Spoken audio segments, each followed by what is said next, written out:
In the year 3042, Earth was no longer alone in the stars. Humans had spread across galaxies, and many alien civilizations had already fallen under their control. The war with the Xiari, proud alien race, had just ended. Their capital city burned quietly under the twin suns. The streets were silent, no ships in the sky, no soldiers left to fight. Only ruins and whispers. Captain Rion, a tall human officer in black armor, walked alone through the city square. His boots crunched over broken glass and alien bones. His eyes were cold but sharp. He was not here for mercy.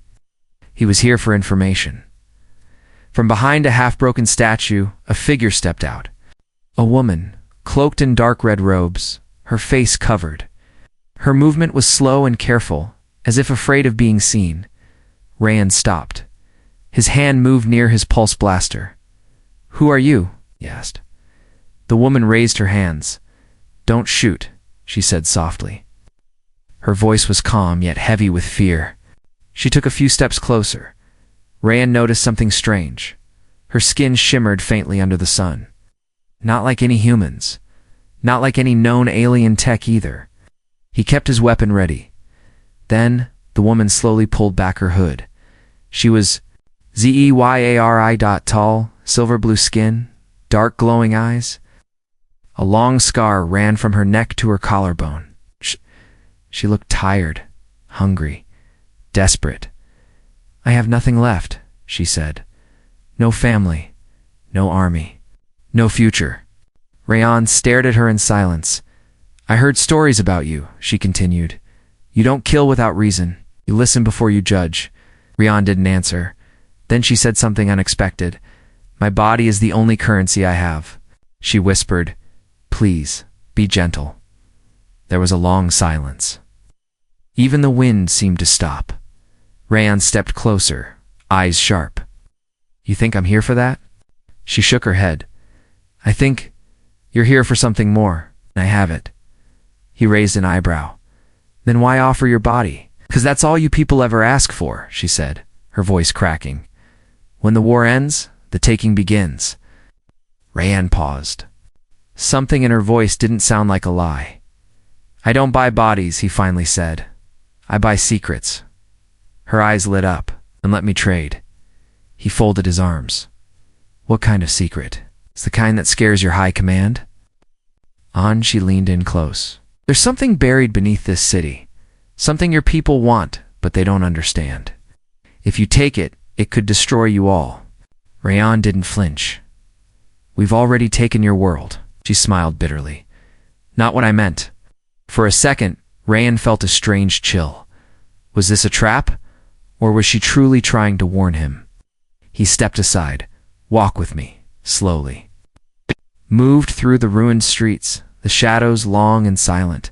As they passed fallen statues and broken towers, Xiari told him a story. "Long ago," she said, "my people discovered a kind of living memory. It's not a machine. It's not a book. It's a part of us." Rayan frowned. "Like what? A virus?" "No," she said. "A legacy. A soul that moves through time, body to body. I carry it now." He stopped walking. "You're saying you carry ancient knowledge inside you?" She nodded. "Psst. More than knowledge. Warnings, weapons, even feelings." He narrowed his eyes. "And your body is the key." She met his gaze. "Now you understand." A sharp beep came from Rayan's wrist device. A signal. Command was watching. He turned it off. "I'm not here to steal your secrets," he said. "But if what you say is true, your people aren't finished yet." She looked down. "But if you take me to your leaders, they'll only see a prisoner. They won't listen. I might be the only one who will." Rayan didn't respond. Not yet. They stood at the edge of a broken temple. The entrance was dark and silent. Something deep inside pulsed faintly, like a heart still beating. "What's in there?" he asked. She whispered the truth. "Maybe ... the end of both our species." The sun dipped behind the towers. Shadows swallowed the temple. Rayan looked once more at the alien woman beside him. She was no soldier. no weapon. Yet something about her felt dangerous. He stepped forward into the darkness. She followed, and the door closed behind them. Asterisk darkness closed around them as they stepped into the ancient temple. Captain Ryan's boots echoed on the stone floor. The air was thick, not dusty, but alive. It felt like the walls were breathing. He held his flashlight forward. The beam cut through the shadows, revealing glowing symbols on the walls. Not written language, something else. Something older, pulsing slowly, like veins under skin. Behind him, the alien woman walked silently. "What is this place?" Ryan asked, keeping his voice low. She replied without looking up. "A memory chamber. It holds the last breath of my ancestors." He stopped. Breath. She nodded. Not air. Not sound, thought, fear, love, rage, all stored in living stone. Ryan stared at her. "That's impossible." She smiled sadly. "So was flying once. Until your people built machines, my people built minds." They entered a large room shaped like a circle. In the center stood a tall pillar, cracked but still humming faintly. Around it, small skeletal remains, kneeling, facing the pillar. "They died praying?" Ryan asked. "No," she said softly. "They died remembering, giving their thoughts to the stone." He walked slowly toward the pillar. His scanner beeped with confusion. The readings made no sense. Heat, cold, radiation, electric pulses, all in one place. "What do you want to show me?" he asked. She stepped forward and placed her hand on the pillar. Soft light spread out. The floor began to glow under their feet. Then everything changed. Rayon blinked. Suddenly he was standing in a battlefield, but it wasn't real. It was a memory, a vision. Zyari soldiers running, explosions in the sky, human warships. Burning, he looked beside him. The alien woman stood there, watching the same scene. "You're seeing the final war," she said. "The day your kind nearly lost." "But we didn't," Rayan replied. She turned to him. "You didn't win either. You were allowed to survive." Before he could speak, the vision shifted. Now he saw a younger version of the alien woman, barely a child, standing among elders. Their voices echoed in an unknown language. But the feeling was clear. Fear. One elder touched the girl's head and whispered something. A mark appeared on her skin, glowing, moving like fire under ice. "This is the day I became the vessel," she said. "The moment the memory entered me, the vision ended." They were back in the chamber. Rayan felt cold sweat on his neck. He stepped back. "You're saying you're carrying all of this inside your mind?" "No," she said. "Inside my body. It's not just thoughts, it's living energy. It's passed down generation to generation." "Why are you showing me this?" "Because your leaders want power. And this," she touched the pillar again, "is power they cannot control." Rayan turned away. "Then why trust me?" She hesitated, then answered, "Because you didn't take what I offered back there. You listened. That's rare. For your kind." He looked at her. For the first time, he saw something more than an alien. She was a mirror of pain, of survival, of sacrifice. Suddenly, a loud beeping came from his wrist. Incoming order. Capture and extract subject. Termination. Approved. His blood ran cold. They had been watching, listening, and now they had chosen to erase the threat. He looked at her. She hadn't seen the message yet. "What's wrong?" she asked. He forced a smile. Nothing. But deep inside, he knew everything had changed. He had a choice now. Follow orders. Or protect the only creature in the galaxy who still carried the truth. The order didn't come like a shout. It came like a whisper. Cold, final, silent. Terminate the alien. Secure the memory. The message burned on Captain Rayan's wrist device for 3 seconds before vanishing. He didn't move.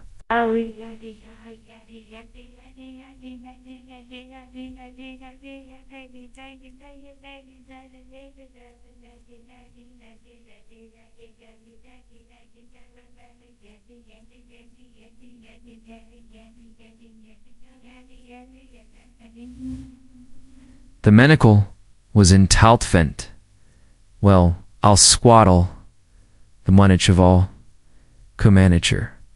So I'll walk right on it, great on it, commanager, commanish. I'll drend out, combenide, commanaged. I'm relid. I'll ride it. I'm good renner. I'll dot. I'm going. I'll want all an ad. I'm on. I'm all. One to I'm all. I'm and I when I'm. I'm so up. I'm rhyme. I'm gang good. I'm rhyme. Sis I'm right. I'm sick. Renka. Or grand trunk. Breathed behind him. The alien woman was still staring at the memory pillar, eyes closed, lost in the echoes of her ancestors. She trusted him. She had no idea that his own people had just sentenced her to death. Rayan took one quiet step back. His fingers hovered near his sidearm. He told himself, "It's just an order. You followed hundreds before." But this time, his hands refused to move. Jaya opened her eyes. "Something's wrong," she said.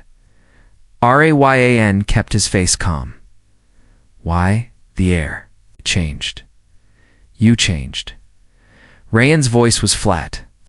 "I just remembered something." "What?" He looked at her. "What happens if you die? Does the memory die with you?" She paused. "Yes and no. If I die peacefully, the memory goes silent. It can rest. But if I'm killed with violence..." She looked into his eyes. Her voice dropped to a whisper. "The memory defends itself." Suddenly the walls of the temple began to flicker. Symbols lit up like fireflies. The air grew heavier. Rayan felt a sharp pain in his head. His thoughts twisted like someone else was inside his mind. He stepped back. "What is this?" Shia's voice turned cold. "It's reacting. It thinks I'm in danger. I haven't done anything." He thought about it. That's enough. The memory didn't just store knowledge. It felt emotions. It read fear. It punished betrayal. Rayan gritted his teeth. The pain faded slowly. The temple calmed. But now something was different. The memory knew him now. It had touched his thoughts. Jaya was watching him closely. "You received orders, didn't you?" He didn't answer. "You were told to kill me." Still no answer, but silence was the answer. She turned away. "I showed you everything. My people, my past, my purpose. And still I was just a target." "I didn't pull the trigger," he said quietly. "You didn't have to. The choice was enough." Outside, a faint roar shook the ground. Drops. Human soldiers. They were coming. Rayan stepped closer. "Listen to me. They don't understand what this place is. They only see a threat. They'll destroy it." "Destroy." Jaya laughed, a hollow, tired sound. "They always do." Then she looked at him, not with fear, but pity. "Now you have a real choice, Captain. Not just between me and them, but between the past and the future." He looked down. At his hands, the ones that had followed orders all his life, the hands that built empires, broke nations, and never questioned why. But today was different. Rayan turned, activated his wrist device, and sent a fake distress signal. Target not found. Alien location unknown. Temple collapsed. It was a lie. It's a dangerous one. He grabbed Jia's hand. "We need to move now." She looked at him surprised. "You're helping me?" He nodded once. "I've followed orders my whole life. This time, I'm following truth." They ran through the temple halls, the symbols lighting their path. Above them, human boots hit the ground.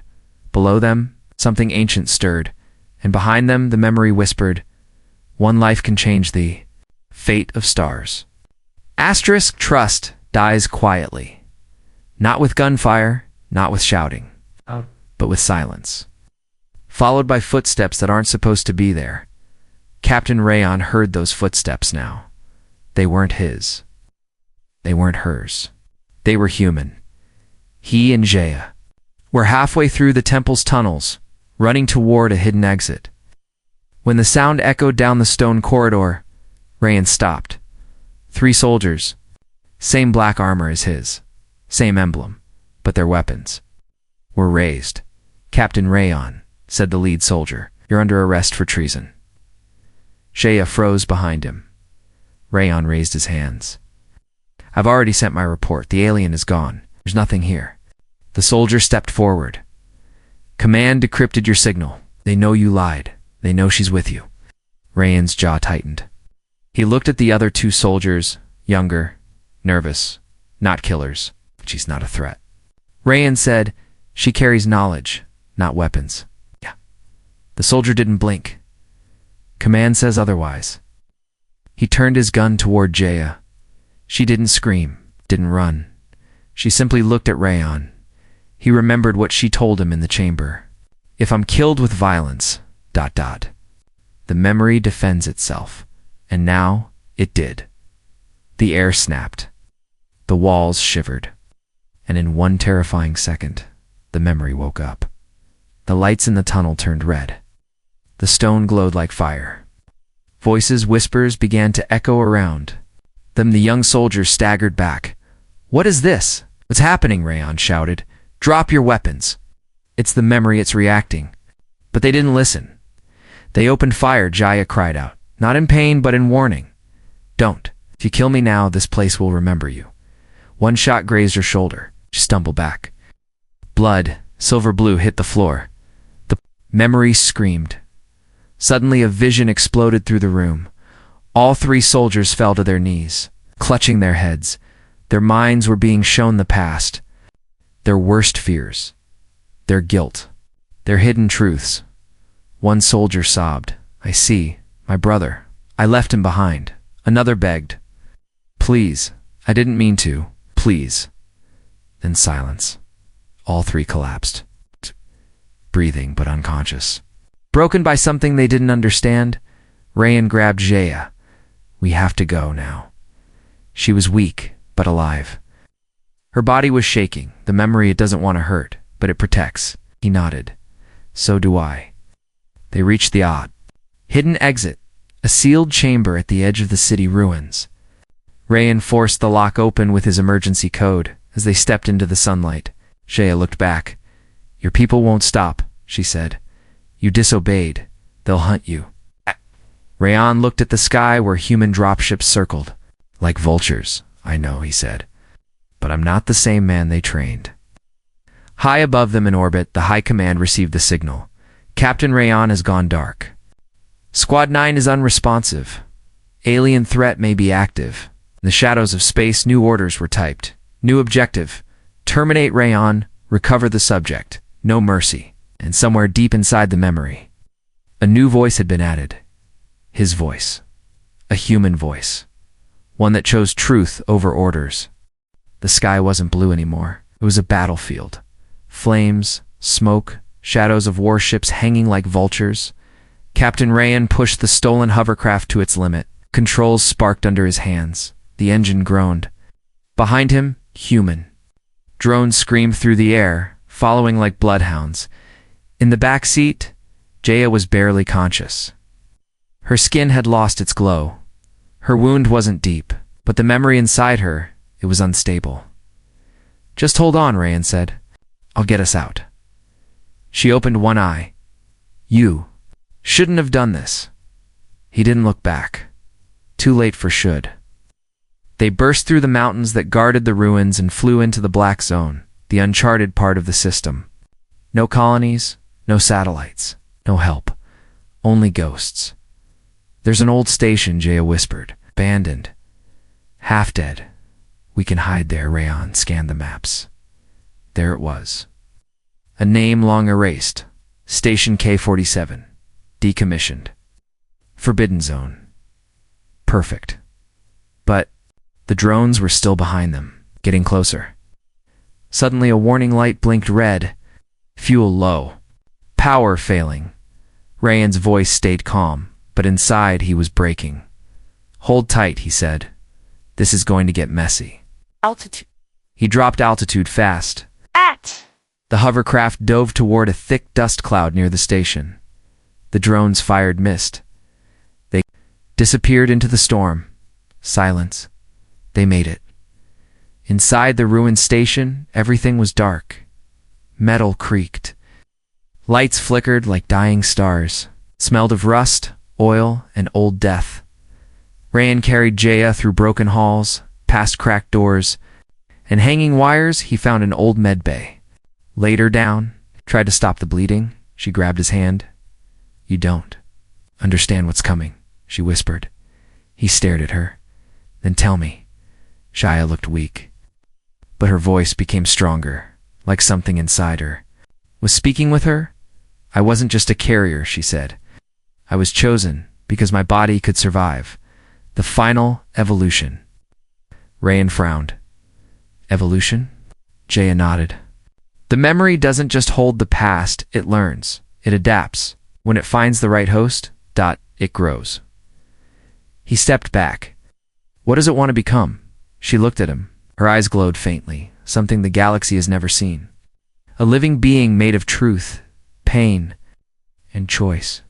Suddenly, the station lights flashed. They were not alone. Rayan rushed to the door. Motion sensor blinked red, a human beacon signal. They had been tracked. "We don't have time," he said. "We need to move." Jaya tried to stand, her body shaking. "If I leave now, the memory may lose control." Rayan stared at her. "Then what do we do?" She gave a broken smile. "We finish what we started. You came here for truth, then help me survive it." Outside, the drones landed. Soldiers approached with orders to kill. Inside, a human and an alien stood side by side, one running from orders, the other carrying the weight of a forgotten empire.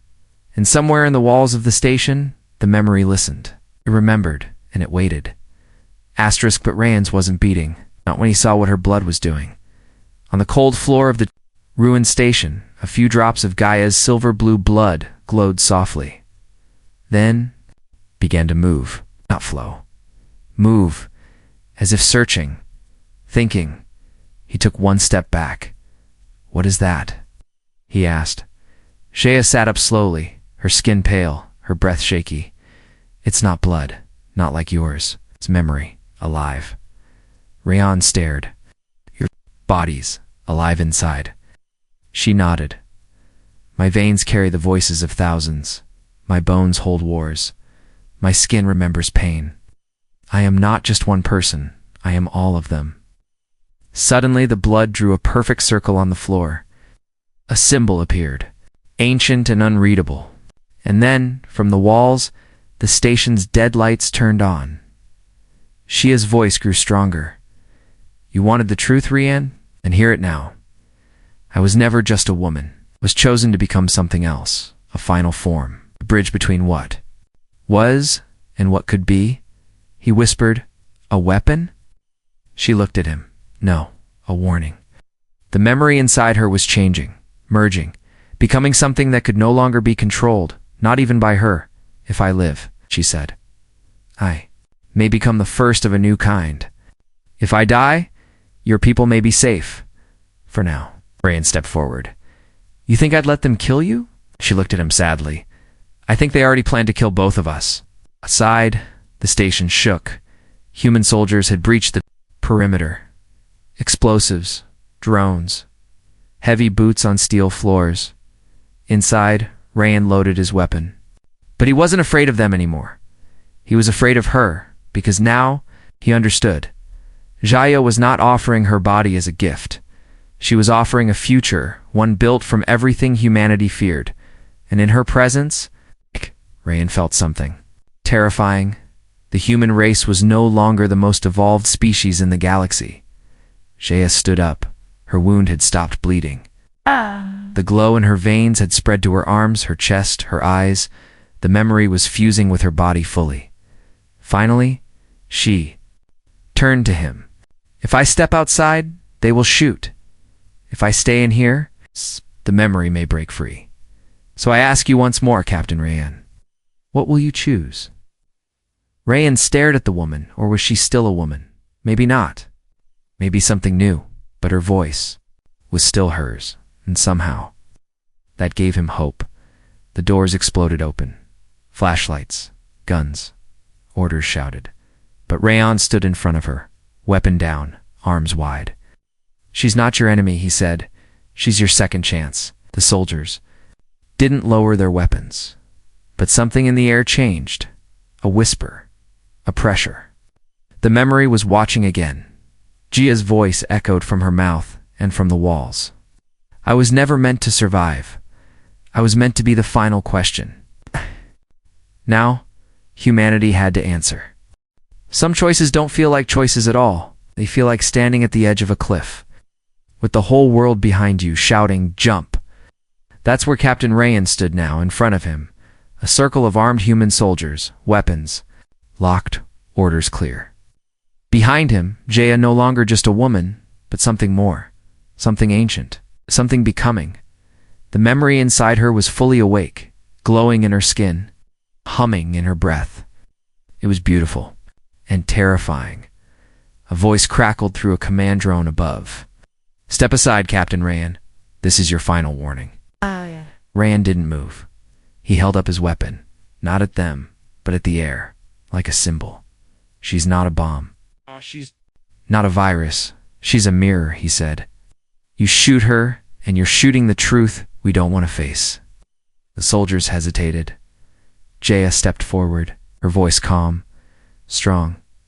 "Let them choose, Rayan. If they destroy me, then they are not ready. If they don't, then maybe there's hope." Rayan whispered. "Hope for what?" She looked at him. "Hope that humans can evolve without violence." One soldier's hands trembled. Another lowered his rifle, just slightly. Then, one shot rang out, but it didn't hit her. It hit the ground beside her, a warning. A test. Jaya closed her eyes. Her body flickered like a candle in the wind. Then something strange happened. The glow inside her faded, not fully, but gently. Like it had made a decision to. The command drone beeped again. Subject no longer shows active energy surge. "What's happening?" Rahan stepped forward, slowly. "She's choosing peace," he said. "Are we?" Silence. Then one by one, the soldiers stepped back, not in fear, but in choice. No shots, no orders, just a long, shared silence between species who had once tried to destroy each other, and now had chosen something different. Later, in a galactic tribunal, Rayon stood on trial. Jaya stood beside him, not as a prisoner, not as a weapon, but as proof. Proof that even in war there could be memory, there could be meaning, there could be change. Her body was never her currency. Rayan told them, "It was our test, and this time, we passed." Epilogeisia disappeared months later. Some say she left the galaxy, carrying the last echoes of her people. Others say she still walks among stars, waiting, watching. For the next species brave enough to choose understanding over fear, and Captain Rayan, he never served again. But when he was asked if he regretted saving her, he always gave the same answer. Regret? No. Because for once, we didn't win by force. We won by listening.